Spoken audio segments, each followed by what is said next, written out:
The F-35B is arguably the most advanced plane ever made, a jack of all trades.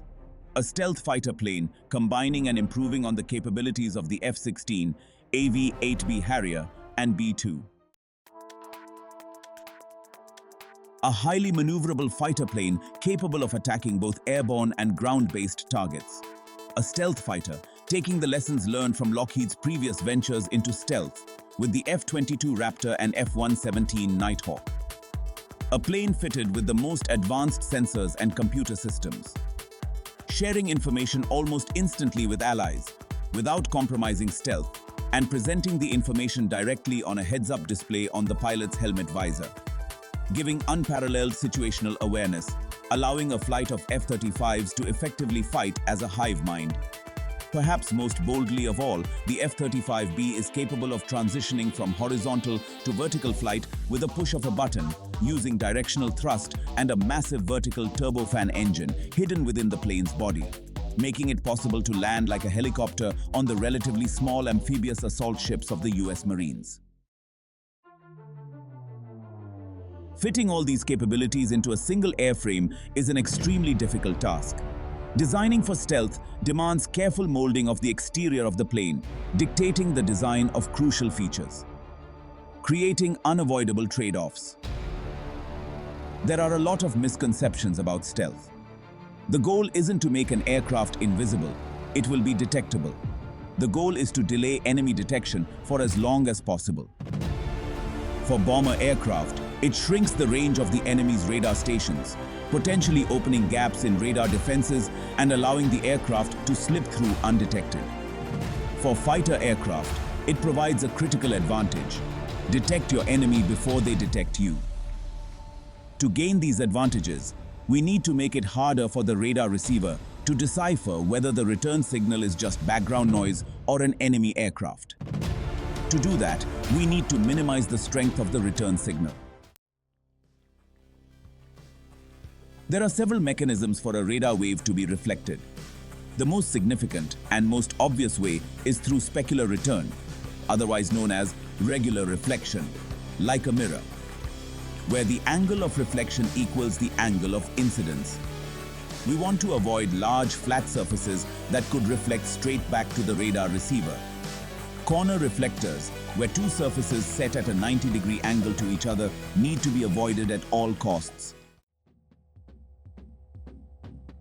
Tailplanes, consisting of the vertical and horizontal stabilizer, are the perfect surfaces to create a corner reflector, allowing radar to bounce off both surfaces and return right back in the direction it came. The best way to avoid this is to remove the tail completely, like the B-2, but this impacts maneuverability greatly. Instead, we can replace both the horizontal and vertical stabilizer with a V-tail, as seen on the F-117 Nighthawk. The V-tail can act as both a rudder and an elevator, and we can see how by examining the resultant force generated when the control surfaces are actuated to different positions. We can actuate them in opposite directions to generate a horizontal resultant force, providing yaw control as a vertical rudder would. Or we can deflect them in the same direction to provide pitch control as a horizontal elevator would. This configuration is sometimes used for unique-looking aircraft like the Cirrus SF-50, allowing it to mount a single tiny jet engine on top of the fuselage with its exhaust directed straight through the V-tail. A private jet so tiny and lightweight that it can deploy a parachute to rescue itself in emergencies. Having rudder and elevator controls linked in a single mechanism like this is not ideal. Fighter jets like the F-35 and the F-22 need superior control authority, and that is a function of control surface area. The larger the elevator, the larger the pitch control. If a control surface is working a double role, where rudder and elevator action is needed at the same time, it reduces the control authority. So, both planes also feature large elevators, offset by a distance and angled to prevent corner reflections. We can see many more trade-offs in design by comparing the F-117 and F-35 in the quest to fulfill both stealth and fighter requirements. Both the F-117 and B-2 have their engine air intakes mounted on the upper surface of the plane, which prevents ground-based radar from bouncing around inside the intake and back to the receiver and helps reduce infrared heat signatures. However, for a plane expected to make high angle of attack maneuvers in life and death situations, this isn't a design you would want to include. While performing a maneuver like this, the air intake will receive lower pressure air, which will lower performance right when performance is needed most. Air intakes located underneath the aircraft, like the F-16, will cause too much radar return, so twin intakes located on either side of the fuselage are instead chosen. The air intake has some clever aerodynamic features too. This seemingly innocuous bump plays an important role. This is aeronautical engineering epitomized. Every seemingly insignificant design feature has a purpose. Mounting engine intakes along the body of an aircraft comes with some issues that pylon-mounted engines avoid. As air travels along the length of the body, air begins to form a layer of slow-moving turbulent air called a boundary layer. If this air is allowed to enter the engine, it not only lowers performance, it can also damage the engine. As the turbine rotates, it will pass through the slow boundary air on one side and then fast free stream air on the other. This means the force on the turbine blade changes for each and every rotation, causing cyclical bending. A recipe for fatigue failure. Planes like the F-16 feature a boundary layer diverter that separates the inlet from the fuselage with a small gap. But this design increases radar cross-section and increases drag. Later variants of the F-16 tested the DSI, a diverterless supersonic inlet. Essentially, a large bump that creates a region of compression that pushes the boundary layer away from the inlet, while also scattering incoming radar and lowering drag. The test flight demonstrated it could meet performance requirements, ushering its introduction to the F-35. The final product reduces weight by 30% and lowers production and maintenance costs. Moving down the plane, we can see other hints of stealth design. Long, sharp edges are the enemy of stealth. Sharp edges cause radar waves to scatter in all directions. Radar can even travel along the length of a surface in the form of a traveling wave and then scatter upon reaching the trailing edge. The strength of that return signal can be reduced with a few clever techniques. The strength of the signal will depend on the length of the edge, so the first technique is to reduce the edge length with serration. You can see this technique very clearly on the trailing edges of the B-2. However, it's less obvious where it's used for the F-35 until you start looking at all the access hatches hidden around the aircraft. Every single unavoidable surface gap on the aircraft has a serrated edge. This hatch opens to reveal a telescoping ladder to allow pilots to climb in and out of the aircraft. These open to reveal the landing gear. These are the internal weapons bays, essential for keeping the radar reflecting missiles hidden from view, and these smaller hatches are flare dispenser doors. Flares are effective decoys for heat-seeking missiles, but they do nothing to prevent radar-guided missiles. In the face of radar-guided missile proliferation and continued growing sophistication in the technology, a new decoy system was developed. This new technology is released from this panel. When needed, this access door opens and a transmitter begins to reel out to a safe distance behind the plane. It has 3 levels of countermeasures to protect the F-35 from attack. First, it actively jams missiles while they attempt to lock onto their target by emitting jamming signals, which the onboard computer computes and delivers to the emitter through the fiber optic tow line. If the radar manages to obtain a lock, it then begins to attempt to break the lock, disrupting the tracking algorithms guiding the missile towards its target. Finally, if all is lost and the missile is bearing in on the aircraft, the emitter begins to simulate the aircraft's radar signature, drawing the missile towards it as a decoy. These serrated hatches hide critical components of the F-35, but more can be done to reduce edge scattering in these locations. You may notice that the color around these edges is different from the rest of the plane. This is because the edges are treated with a special radar scattering tape. In the same way, traveling waves scatter when they meet an edge discontinuity. They will scatter when traveling over a change in conductivity. The F-35 uses this to its advantage to scatter the waves over a longer distance, reducing the return signal by spreading it out. The tape has a conductivity gradient, gradually decreasing its electrical conductivity, causing radar waves to scatter at each interval, slowly decreasing the intensity of the surface wave before it reaches the edge where it would have released one large return if the tape was not present. The surface of the plane itself is composed of specialized radar-absorbing material.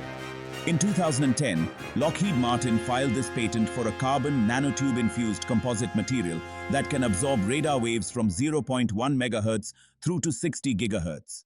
This is an incredibly wide range of frequencies, notably covering the frequencies Russian surface-to-air missiles like the advanced S-400 system use. The effect traveling surface waves have on stealth design can be seen elsewhere. You would imagine a cylinder would be a great way to scatter radar in all directions, lowering the strength of the return signal. But if a radar wave comes in tangentially to a cylinder and the wavelength is at least 1/10 the cylinder's circumference, the wave can actually travel around the outside of the cylinder and travel straight back to the receiver. This is likely why the F-35 features this sharp edge breaking up the circular nose cone. Where the F-16 has a nearly perfect circular nose cone, the F-35 features a ridge. The largest hatch on the plane is strangely not serrated, and this is for good reason. This hatch hides the powerful lift fan within. The airflow in and out of this lift fan needed careful consideration.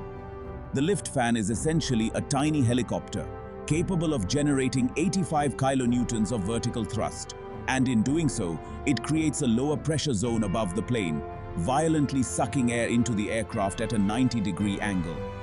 This air has to travel over the hood to reach the inlet, and thus the hood needs to allow air to smoothly pass over it without creating too much turbulent flow, which would lower the performance of the lift fan. This is why the inlet door is not serrated, as the sharp edges would cause distortions in the flow. This hood alone went through several design iterations to optimize the airflow flowing by it. The demonstration X-35 aircraft had two doors opening towards the side of the aircraft, but this was changed for the final aircraft in favor of a rear-hinged door.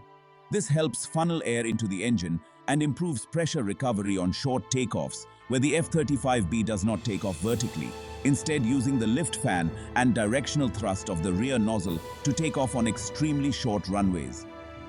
The way this aircraft transforms to perform vertical landing and short takeoffs is astounding. It's the closest thing to a transformer we have ever created. When the time comes, a clutch linking the extended drive shaft of the F-35's engine begins to transfer 29,000 horsepower to the bevel gear of the lift fan, spinning the contra-rotating lift fan. Simultaneously, gears begin to rotate in the rear exhaust nozzle. The mechanics of this nozzle are another wonder to behold. Called the three-bearing swivel nozzle, it's composed of three airtight segments cut at angles relative to one another. We can change the shape of the nozzle by rotating these angled pieces separately. These three pieces rotate together to smoothly transition thrust downwards, but it's slightly easier to understand how it works by seeing what happens when we rotate segments individually. Rotating the central piece can take the nozzle from a 0-degree turn to 45 degrees. This position is used for short takeoffs, splitting the engine's power between thrust and lift. This mode is just as impressive as vertical takeoffs, allowing the plane to operate from shorter amphibious assault ships like the USS Makin Island, a ship just 258 meters long. Its minimum takeoff distance decreases even further with the aid of a ski jump, a ramp that has been added to smaller amphibious assault ships. Watching the F-35 take off over such short distances is incredible. In this clip, we can see the rear nozzle quickly adjusting its angle of thrust in sync with the rear elevators to adjust the pitch of the plane to ensure a safe takeoff. For a vertical landing, the final nozzle segment can rotate to provide the full 90-degree turn. The first nozzle segment can rotate to move the nozzle side to side, but here it's needed to ensure that the thrust doesn't move sideways as the nozzle transitions.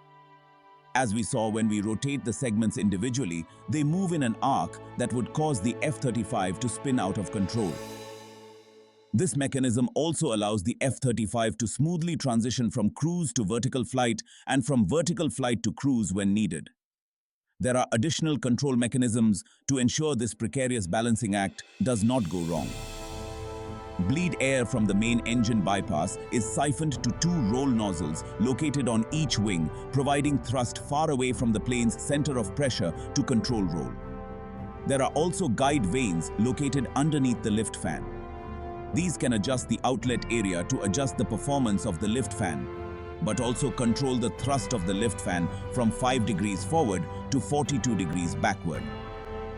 With computer-assisted control of these control mechanisms, the F-35 is remarkably stable compared to its predecessor, the AV-8B Harrier, allowing the single engine of the F-35 to hover on two columns of air.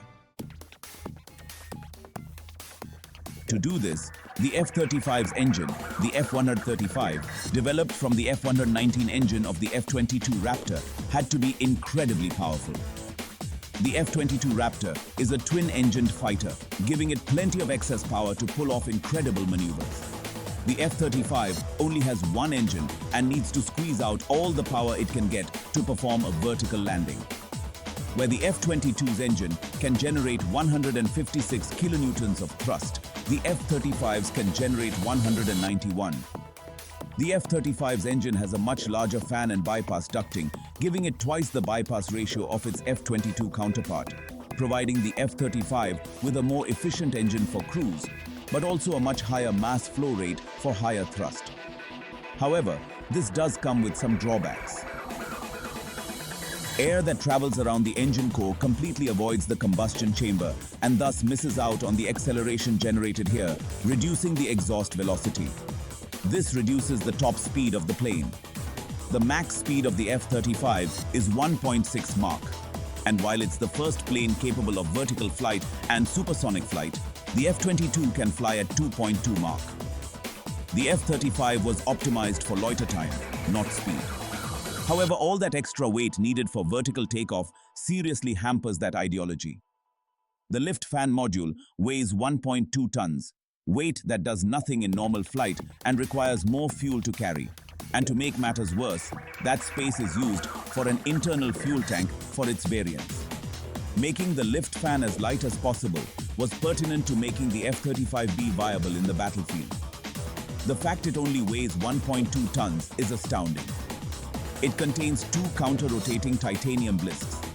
Blisk meaning the blades and disc are all one single piece, instead of the traditional alternative of creating a disc and attaching blades through dovetail connections. This improves efficiency and eliminates a potential site of failure in the connection. This is an astounding feat of manufacturing, and the first stage fan takes it even further. The first stage blades are hollow to save weight. Where the F-35B truly comes into its own, however. The magic of the F-35B is in its modern suite of sensors and computers, all feeding into the heads-up display incorporated into the pilot's helmet. Traditional heads-up displays, like those of the F-16, are incorporated into a panel in the cockpit. A panel which the pilot cannot see when scanning their environment. Situational awareness is everything in the heat of combat, and this helmet does everything it can to keep the pilot informed, even giving them X-ray vision and night vision. Information from a suite of sensors around the plane feeds into a central computer, where it is processed and displayed through a projector inside the helmet. Inside this transparent faceted box underneath the aircraft is a suite of sensors. Those are not your typical windows. These windows are made from a notoriously expensive gemstone, sapphire, one of the few materials that is both hard and durable, but also transparent to a broad range of electromagnetic wavelengths, from the ultraviolet to infrared. However, the radar antenna hidden inside the nose of the F-35 is the most important part of this electronics system. This is a scanned array radar that works very differently from traditional mechanical radar. Phased array antennas have hundreds of tiny antennas. We can see metal plates set in rows in the F-35 phased array antenna. The metal plates have slots cut into them, and each and every one of these slots is an antenna, 1,600 in total. This allows the phased array antenna to steer its radar using constructive and destructive interference. If two antennas release two radar waves at the exact same time with their peaks and troughs lined up, it will result in constructive interference, increasing the amplitude of the radio wave. However, if the radio waves are set 180 degrees out of phase, matching the peak to troughs, it will result in complete destructive interference, cancelling out the wave completely. This is how noise-cancelling earphones work. They listen to the background noise and then release a cancelling sound wave to create silence. The phased array antenna uses this phenomenon to steer the radio waves, preventing the radar from becoming a giant beacon, leading enemies straight to it. Traditional phased array antennas are passive, meaning every antenna in the array is driven by a single transmitter and receiver. This would mean it can only point in one direction, and if it encountered two enemy planes flying side by side, and they split up, the passive phased array antenna would no longer be able to track both of them. However, the F-35's phased antenna is an active phased array, meaning each and every one of these antennas is an individually driven transmitter and receiver. Meaning the F-35 can track multiple targets at once with zero moving parts. The nose cones hiding these antennas need to be transparent to radar waves and are usually made from glass fiber composites as a result. This transparency causes issues for the plane's radar return signature, as an antenna like this will reflect signals. This was a much bigger issue for mechanical radar dishes that needed to point at the enemy to keep track of them. The phased array can point towards multiple targets while staying in a single position, and this is why it is pointed skywards to bounce incoming radar to space. The phased array antenna also acts as the plane's communication antenna, and this is critical to the F-35's battle doctrine. The F-35 excels in the battlefield because of its networking abilities, relaying information between its squadron. This is a huge amount of data to transfer between aircraft and allies on the surface and requires a high data transfer speed. However, communication comes with one glaring problem. It announces your presence to anyone listening. It is vital that stealth planes can communicate with each other securely, and the active phased array antenna facilitates this. The F-35 uses the latest data link system called MADL, improving on the experiences learned with the F-22, allowing the F-35 to quickly share data securely from individual F-35s and ground-based systems. This information is then sorted and presented to the pilot in their heads-up display right in front of their eyes, giving them unparalleled situational awareness. No need to communicate with their wingmates if there is an adversary underneath them. The planes communicate and feed that data right into the helmet, allowing the pilot to look underneath the plane and see the location of the adversary themselves. This is the true strength of the F-35B. It is a networked, hive-mind stealth fighter capable of taking off from a ship a fraction of the size of an aircraft carrier and returning while hovering in the sky like a helicopter. It's one of the most remarkable pieces of military technology ever created. The F-35 has borrowed many lessons learned from planes like the F-117 Nighthawk and B-2, planes that we have not made documentaries about yet, but our friends over at Mustard have. Their B-2 documentary is 20 minutes of beautifully crafted story filled with stylish 3D renders. If you liked this video, you will definitely love these originals. You can get access to them by signing up with the Real Engineering link in the description. You can sign up directly to Nebula for just $4 a month or $40 a year, an incredibly good price to help us build the best creator-owned streaming platform in the world. Or you can use the incredible cost-saving hack of signing up to the Nebula and Curiosity Stream bundle and get both streaming services for just $14.79 a year, getting access to all of Curiosity Stream's award-winning documentaries and Nebula's amazing and ever-growing catalog. Nebula is a game-changing platform. We gathered all our favorite YouTube creators in one place to give us the power of a collective, funding our best ideas for documentaries like our Battle of Britain and Logistics of D-Day series, Real Science is Becoming Human series. We even funded Patrick Willems's feature-length film that I feature in a scene alongside Darren Aronofsky. That would not be possible on YouTube. We also upload early and ad-free on Nebula, giving you early access to Sam from Wendover and I's antics on Jetlag the Game, along with exclusive behind-the-scenes videos like the Layover After Show and our extended interview with David Kirtley from Helion. We have many more documentary shoots planned for this year with fascinating companies, and we will be releasing behind-the-scenes footage for them all. You get all this while helping us build a platform that unlocks our creativity from the shackles of an algorithm-driven platform. Signing up with the link in the description is the best way to support this channel while getting some amazing entertainment and education in return.